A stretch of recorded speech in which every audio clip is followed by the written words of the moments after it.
3.5 शक्तिपीठांपैकी आद्य स्वयंभू शक्तिपीठ असलेल्या आणि लाखो भाविकांचे श्रद्धास्थान तथा पर्यटन स्थळ असलेल्या श्री क्षेत्र सप्तशृंग गडावर वीर एकलव्य जयंती सरपंच रमेश पवार यांच्या शुभ हस्ते वीर एकलव्य प्रतिमेचे पूजा आणि शांततेत वातावरणात साजरा करण्यात आला।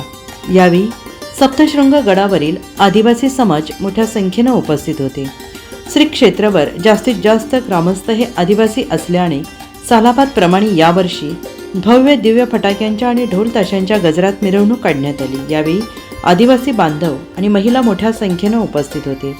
श्री सप्तशृंग निवासिनी देवी ट्रस्टचे मुख्य व्यवस्थापक सुदर्शन दाहतोंडे, उपसरपंच संदीप बेनके, ग्रामपंचायत सदस्य राजेश गवळी, अजय दुबे, भाऊ वाजपेयी, सुरेश पिशू, योगेश कदम, गणेश बर्डे, तुषार बर्डे, पत्रकार बंधू आदी वीर एकलव्य जयंती निमित्त हजेरी लावण्यात आली। हा सोहळा पार पाडण्यासाठी आदिवासी बांधवांनी मोठ्या प्रमाणात प्रयत्न केले। NCN न्यूजसाठी रघुवीर जोशी, सप्तशृंगी गड।